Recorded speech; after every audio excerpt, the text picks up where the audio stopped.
Bem-vindos ao nosso canal YouTube, nesse Falando Nisso de hoje, com uma pergunta candente. Flávia Ferrari. Olá, professor Dunker, será que seria possível trazer para a conversa o tema dos bebês reborn? E o que tem surgido ao redor dessa moda? Como obstetra de bebês reborn, babás, festas e afins. Seria isso uma espécie de surto coletivo? Obrigada, Flávia Ferrari. A Ariadne Ekar. Olá, Christian. Poderia falar sobre colecionadores de bebê reborn à luz da psicanálise? Então, gente, é uma tendência, não é tão recente assim, acho que nos Estados Unidos já tem 20 ou 30 anos, né? Envolvendo bebês, tem adolescentes também, mas parece que o core da coisa são bebês, alguns até assim recém-nascidos, que são perfeitamente construídos, né? Então tem textura, tem a mesma tem pele, tem cabelos assim extremamente realísticos, né? Podem chegar até $20 mil e que reproduzem assim, com grande perfeição um bebê humano, né?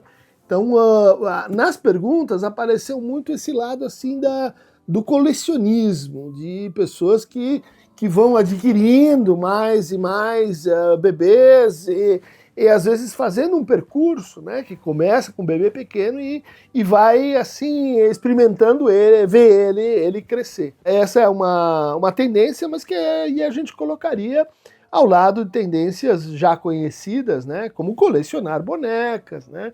Foi uma grande moda na França aí da virada do século, as famosas bonecas com rosto de porcelana. Eram pintadas à mão e alcançavam preços altíssimos. Assim como assim, seria um equivalente, né, mais ligado à cultura, né, das mulheres, dos aviões da Revell, do colecionismo com objetos que mimetizam, né, ou reproduzem assim a realidade. E aí a gente, do ponto de vista analítico, né, coloca na linhagem, né, dos fenômenos obsessivos, né? Então vem a ideia de que você vai completar uma série, mas é uma série infinita. Vem a ideia de posse, vem a ideia de ter o prazer de ter, vem a ideia de que, bom, elas são comparáveis entre si, mas diferentes, e você pode, portanto, ter um parâmetro de comparação com outros colecionadores, você pode produzir assim uma espécie de mercado, né? Mas são assim aproximações, né, bem genéricas, que a gente poderia cruzar um pouco a linha para o patológico, lembrando daquele filme chamado justamente O Colecionador, que era alguém que começa colecionando coisas e passa a colecionar mulheres, né? Começa a colecionar pessoas. E introduzo isso porque nessa matéria tem muitos questionamentos desse tipo, né? Poxa, por um lado parece algo bastante inofensivo, mas daí você vai olhar os filmes e os usos e os diferentes usos e você encontra coisas assim estranhas. Como a gente pode ver no próprio relato dessa pessoa que a gente colheu aqui na internet, né? Que diz o seguinte: quando eu era mais jovem, meu sonho era ser mãe de filhos adoráveis e parceira de um marido ou esposa maravilhoso. Mas à medida que fui ficando mais velha, percebi que nada disso seria possível. Sou autista, com muitos problemas de saúde física e mental, além de não estar em uma boa situação financeira. Quero dizer, estou chegando lá, mas sinto que, mesmo que eu esteja em uma boa situação financeira, com uma boa mentalidade e com uma boa saúde, sinto que não sou boa o suficiente para ser mãe ou parceira de alguém. Não sou atraente ou interessante o suficiente para chamar a atenção de alguém e honestamente admito que sou egoísta quando se trata da privacidade e espaço. Estou tão acostumada a ficar sozinha e a ideia de dormir na mesma cama com alguém ou ter pequenas mãos sujas e pegajosas me tocando é simplesmente não sei. Além disso, a gravidez e o parto são horríveis. Tipo, eu vi coisas horríveis sobre isso e isso me deixou preocupada com o fato de que muitas coisas podem dar errado durante a gravidez ou parto, não importa o quão cuidadosa você seja. Isso, e eu não gosto muito de hospitais, por causa de quantas vezes encontrei médicos terríveis, enfermeiras rudes, que me fizeram sentir idiota por ter ido lá. No entanto, apesar de tudo isso, eu queria um filho, mas não realmente ao mesmo tempo. Tem um cachorro, mas ela prefere ficar com o avô dela. Pequena merda. Brincadeira. Mas sim, não me lembro realmente quando descobri sobre bonecas reborn, ou como as encontrei. Acho que estava assistindo ao vídeo de alguém que tinha uma boneca reborn que parecia exatamente com o bebê recém-nascido dela, que faleceu há algum tempo. Desde então, tenho pensado em comprar uma, mas me sinto culpada por isso.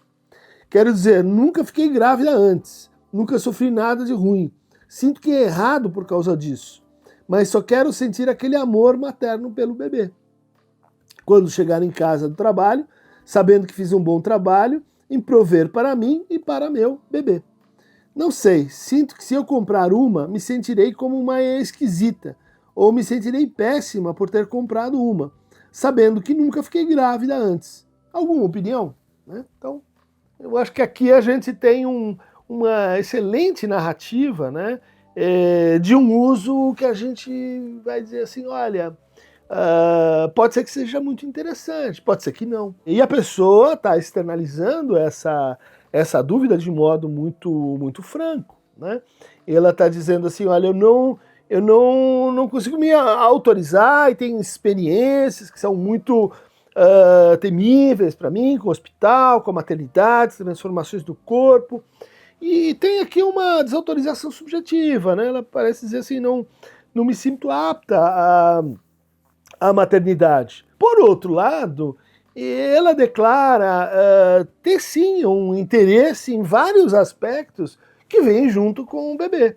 Inclusive de uma grande dimensão assim, simbólica, né? Que é voltar para casa depois do trabalho, sentindo que aquele sacrifício, aquele trabalho, ele tem um horizonte mais extenso, ou seja, para além de mim. E apesar dela se dizer assim egoísta, ela prescreve que se tivesse um filho ou uma filha, isso daria mais sentido ao trabalho, isso daria mais sentido a esse sacrifício, isso daria mais sentido ao seu cotidiano, né? O que é muito interessante, muito legal, né?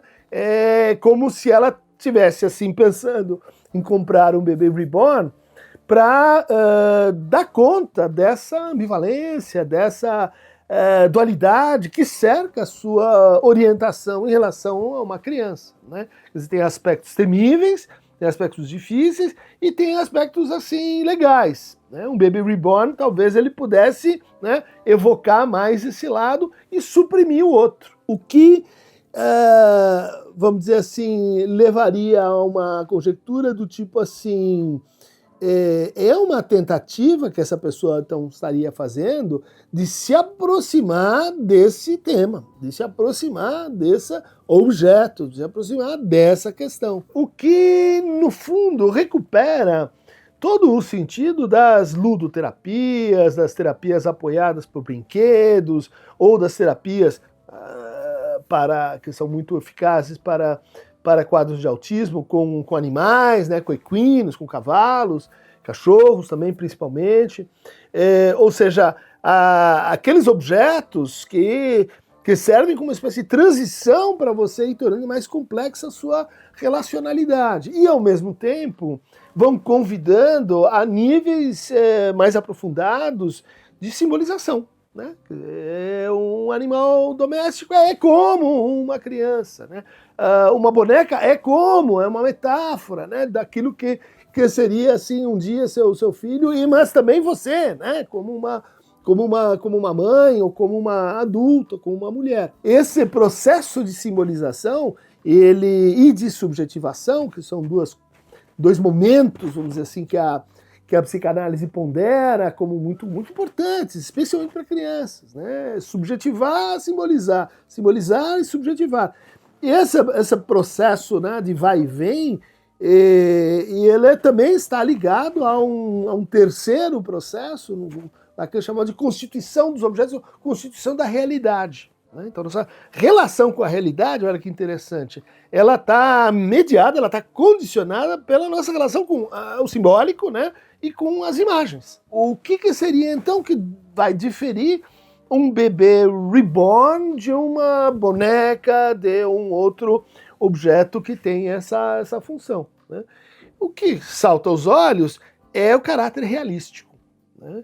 Porque quando a gente vai se aproximando, né, do bebê com os seus cílios, com a pele, com os seus enrugamentos, esse trabalho de metaforização, ela vai se afinando, né? Quer dizer, ela vai certos detalhes que você precisa criar e onde ali o suporte da imagem está presente para indicar para você que é uma imagem, ou seja, que é uma ilusão, que não é uma verdadeiro, real, olha lá, as duas pontas, né? Subjetivação, simbolização, verdadeiro ou real objeto. Então você tem, vamos dizer assim, muitos depoimentos que vão assinalando essa linha tênue, né? Em que você tem a dimensão lúdica, a dimensão simbolizante, a dimensão metaforizante, e você teria, assim, casos de um passo a mais, né? Onde justamente parece que a pessoa, ela ali não está mais brincando, né? Ela está efetivamente sendo mãe, né? E aí a gente tem dificuldades que podem decorrer desse passo a mais. Por exemplo, colhendo depoimentos aí sobre essa experiência, vai ter uma pessoa que diz assim, acolhendo, colocando no colo um bebê reborn é um equivalente de segurar um bebê, né? Isso é o mais próximo que eu consegui chegar dessa experiência. Ou seja, claramente a pessoa percebe que é o quê? Um equivalente. E um equivalente que faz com que você se aproxime do real e do verdadeiro, né? A segunda pessoa diz assim, meus bebês, né, nesse caso uma colecionadora, me ajudaram, né, a lidar com o luto. Essa é uma outra função que vem sendo aí tematizada por muitas pesquisas, né? A gente tem aqui os bebês reborn, mas tem essa pergunta com inteligência artificial, né? Você consegue reproduzir a personalidade, coloca fotos, coloca filmes de alguém que você perdeu, né? E com isso, a perda, ela pode ser assim meio que recriada. Olha lá, de novo. Qual a diferença disso para o relógio de papai que você foi, aquela xícara da mamãe que me lembra a mamãe? A diferença é a espessura, é o calibre, né, da diferença entre o representar e o ser. Nessas experiências com inteligência artificial, e eu acho que aqui essa colocação levanta isso, a gente tem dois efeitos muito interessantes, né, mostram as pesquisas. O primeiro é que isso pode sim ajudar o processo de luto, né? Ou seja, muitas pessoas conseguem lembrar melhor, conseguem entrar em contato com a pessoa que se perdeu, que foi. Mas você tem um efeito que não é, vamos dizer assim, o mais comum, mas que é um efeito aumentado disso, né? Ou seja, brincar de se aproximar de um objeto que demanda, vamos dizer assim, menos, né, esforço de metaforização, que confunde mais, né, o processo de subjetivação da maternidade, nesse caso, pode, né, arrastar o sujeito para, a sombra do objeto cai sobre eu e eu me vou junto, né, com esse objeto que se foi. E nesse caso, você vai dizer, acho que não ajudou, ou talvez não favoreceu muito o andamento do luto. A terceira declaração, eu perdi a minha melhor amiga por causa disso. Ela foi entrando nesse mundo e boa parte da convivência se tornou difícil para mim, que não sou colecionadora, que não sou afim dos baby reborn. Olha o que está aparecendo aqui, né? A ideia de que essa dimensão de realidade, ela precisa de testemunhos, ela precisa de terceiros, ela precisa de quartos. Quando a amiga, assim, cansou de brincar daquele jeito, Cansou dessa brincadeira tão realística, é o que sugere aqui. Ela se afasta, por quê? Porque aquela colecionadora foi entrando no mundo, enfim, que o como ser foi perdendo sua dimensão, e daí às vezes a brincadeira fica chata. Pessoas que pensam que existe algo normal ou anormal, saudável ou não saudável, diferentes da vida,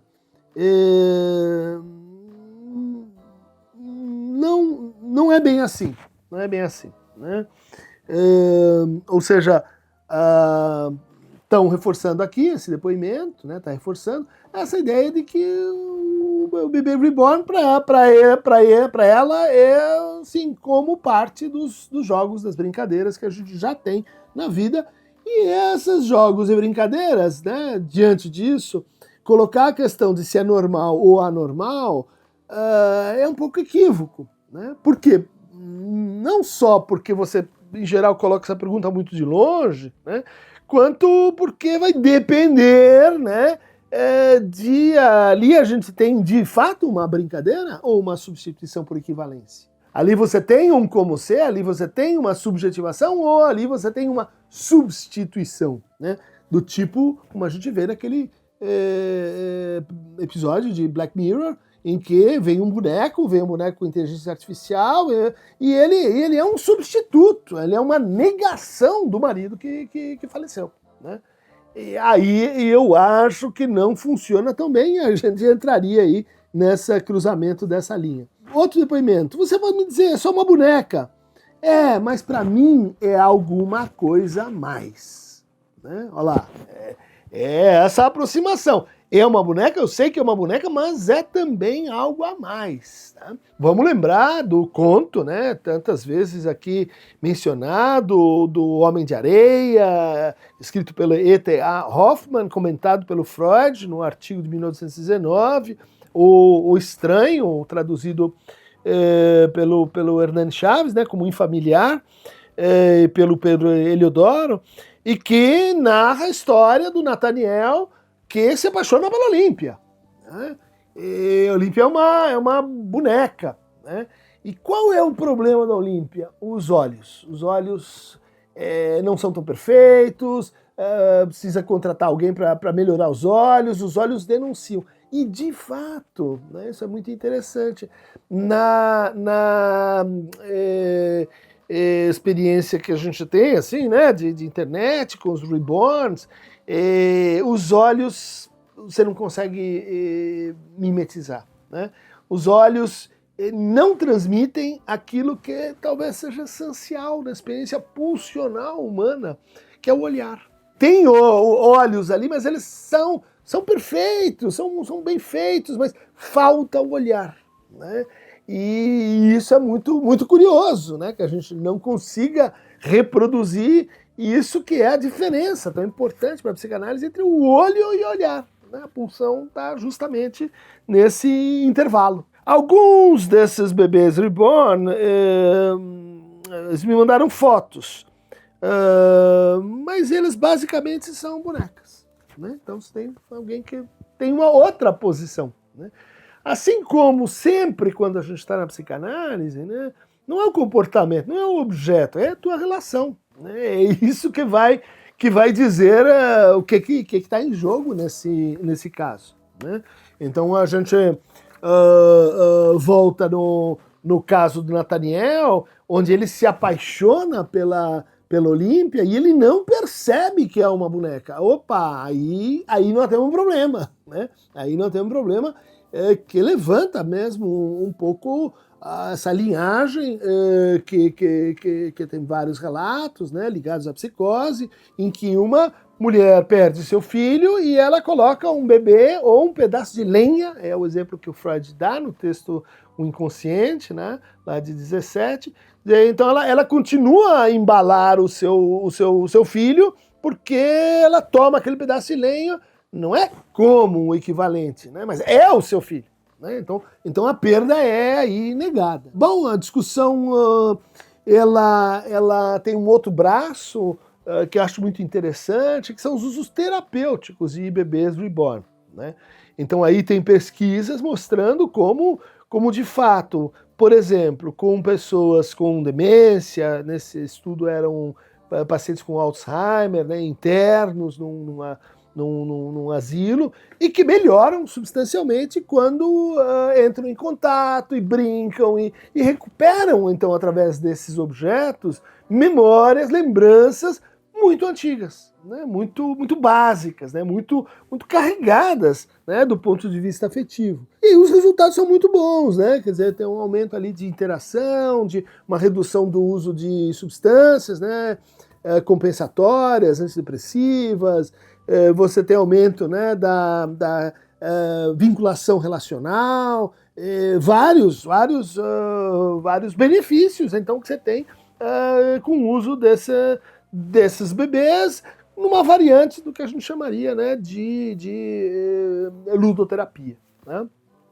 Isso também foi reportado, né, com bons resultados, ligados a pessoas que passaram por traumas, né, por perda de crianças, né, em situação assim logo depois do nascimento, então, durante a própria gravidez, né, crianças que vinham a óbito perinatal, né, e que se beneficiam dos reborns como justamente uma maneira de você dar imagem, de você recuperar situações, né, sonhos, recuperar fantasias que ficam assim interditadas, né, atravessadas pelo evento traumático. Um pouco, né, se a gente fosse mudar de referência teórica, né, para uma abordagem mais comportamental, seria um objeto interessante para as práticas de dessensibilização sistemática progressiva, né? Então a pessoa que tem medo de aranha vai sendo exposta a imagens de aranha, a aranha dentro de um vidro, e bom, até conseguir, né, aproximar o sujeito daquele objeto. E muitas mães, muitas mulheres têm essa fobia de criança, né? Fobia de maternidade, fobia de tudo que envolve, né, a criança, e frequentemente na clínica a gente encontra, né, nessas mulheres relatos que enviam para essa angústia do estranhamento. Ou seja, ter um filho é uma coisa estranha, dentro da barriga é um outro dentro de mim, e que causa assim uma sensação de que tem algo intrusivo, algo invasivo, para o qual então o uso desses bebês podem funcionar um pouco assim como às vezes a gente faz quando está ensinando clínica, né? Que é o role-playing, né? Uma técnica que vem do psicodrama, do Moreno, muito interessante para a formação, para a transmissão, né, da clínica, onde você encena, né, uma determinada situação, em geral que você teme, em geral que você acha assim problemática, né? Eu lembro que eu orientei uma tese muitos anos atrás, uma das primeiras teses que eu orientei, que eram as cenas temidas do psicoterapeuta iniciante, né? E ali era o role-playing, né, com o terapeuta, o jovem terapeuta, o aluno de psicologia que vai então ver o seu primeiro paciente, e antes disso ele encena, né, ele faz um com você daquilo que pior podia acontecer. Muito legal, então, esse uso, mas ele é claramente um uso metafórico, né, um uso substitutivo, um uso simbolizante, e que a gente está diferindo aqui do uso por equivalência, né? O uso, nesse caso assim, por negação, né? O uso em que essa espessura com a realidade vai ganhando um outro contorno. E eu lembraria ainda, para aqueles que dizem, não, mas isso é muito estranho, olha lá a palavra, né? Isso aí é estranho por quê?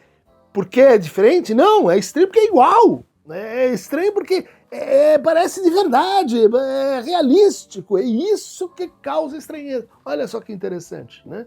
Exatamente esse unheimlich, né? Aquilo que é familiar, mas dentro do familiar é estranho, e aquilo que dentro do estranho é familiar, né? Vocês vão encontrar isso muito bem descrito num conto seminal da literatura uruguaia, onde você tem um casal onde o marido começa a colecionar bonecas. É um conto feminista, né? Porque ela vai colecionando as bonecas e daí, de repente, as bonecas são mais importantes do que as mulheres que ele pode efetivamente amar, né?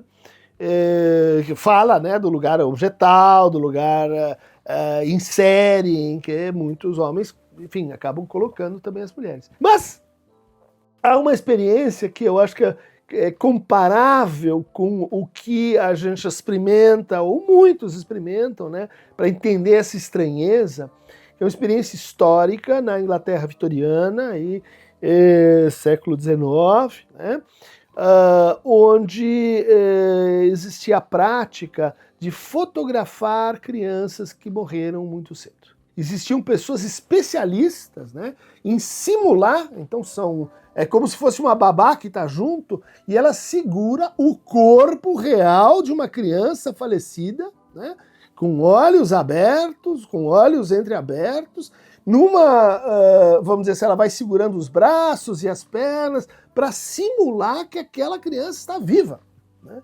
E isso vamos compreender, né? No momento em que está nascendo a fotografia, que é muito importante para os pais terem suportes, né? Lembranças materiais daquela criança que se foi. Então você tem toda uma iconografia de crianças mortas, vestidas, né? Como se fazia no século XIX, para esse grande cerimonial que é tirar uma fotografia, né? Só que a gente sabe que são crianças de verdade, né? A gente sabe que são corpos, né? E eu acho que essa a experiência que o reborn, nascido novamente, né? Renascido, ela cria, ela põe você em contato com algo que é muito próximo, muito semelhante a um bebê, mas não vou dizer carne, mas é matéria, é corpo, é cadáver. Então você, no fundo, é levado a essa experiência. Olha como cai mal, né? De alguém brincando com cadáveres. Para nossa cultura, não cai muito bem, né? Quer dizer, vamos sair do etnocentrismo e dizer, bom, em outras culturas, bom, as festas com mortos na México, as recriações, né, que a gente tem em Papua Nova Guiné, em que você desenterra, veste de novo. Bom, para nossa cultura, portanto, isso causa essa estranheza, causa essa dificuldade que causa as perguntas. Então, vamos lá, gente, sem assim, reduzindo preconceitos, mas também refletindo sobre o quão radical é essa experiência, né, para a nossa subjetividade e como ela, no fundo, né, ela se torna assim, aceitável, palatável, quando a gente está aí diante, discutindo o quê? Realidade aumentada, discutindo inteligência artificial, discutindo meta, discutindo realidades, né, alternativas. Veja como não é fácil, né? Quer dizer, a realidade não é uma questão de simular com perfeição isto aqui. Se você fizer, vai dar reborn, né? É parte, né?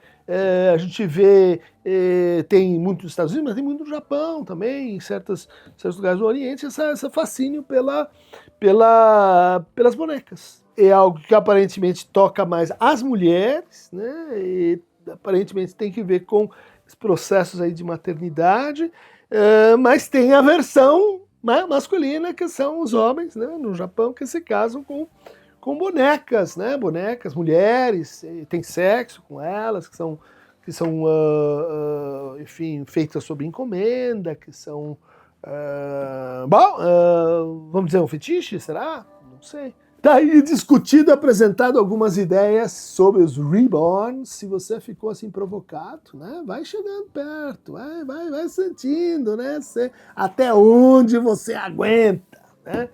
E se a coisa complicar demais, Reborn é a especialidade do nosso amigo Aqueronta. Aqueronta que transporta as almas do reino dos vivos para os mortos e às vezes traz umas de volta de lá para cá, né?